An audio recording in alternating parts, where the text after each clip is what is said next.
Good evening. I wanted to talk to you about a subject that's very near and dear to me about being blind. Now, not me, my cousin. I was raised with a cousin who was exactly the same age as me, but she was only 4 days older and she was completely blind from birth. I don't know if people know that when a preemie baby was born, they would put them in a certain percentage of oxygen, which was too high, and it would destroy the retina. Now, don't quote me on that, but I looked it up, I'm sure, previously, and that is what I learned, that the retinas were destroyed. So there were a lot of babies that were born in the 50s that were premature and they were blind because of this problem with the oxygen, giving babies too strong of a dose of oxygen. I believe that's true. Somebody can check it if they want and get back to me.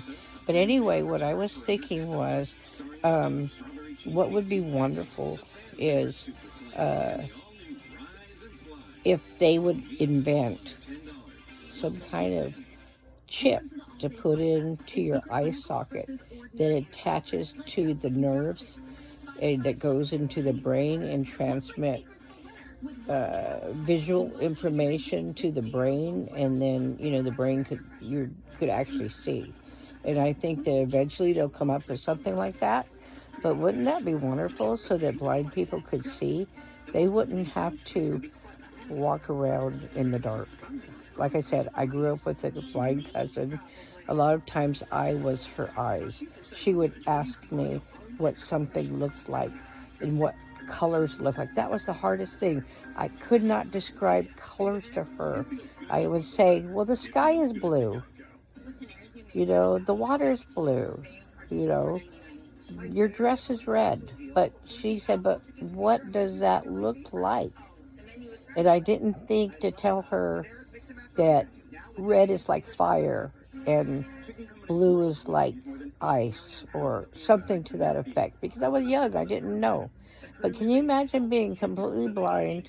And I don't know if this ever happened to you, but you wake up in the middle of the night, your lights out, you don't, maybe the electricity's off, or you don't have a night lamp, and you get up to go to the bathroom and you're feeling with your hands, you're taking your hands and you're reaching for things, trying to feel something familiar and get to the bathroom, and you're probably stumbling and hitting things.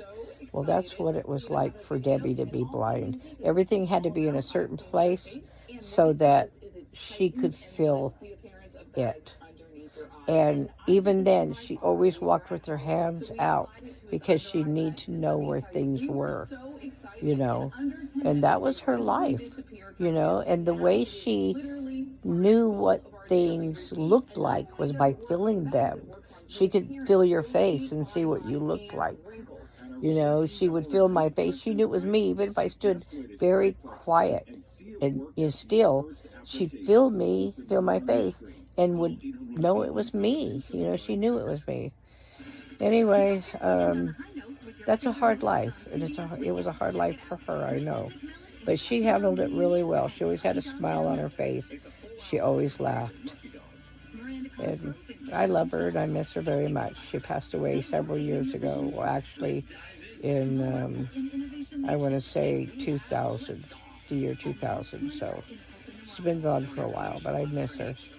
She died from cervical cancer. Anyway, I better cut this short, but I wanted to talk to you about that. All right, well, you have a wonderful night. Bye bye.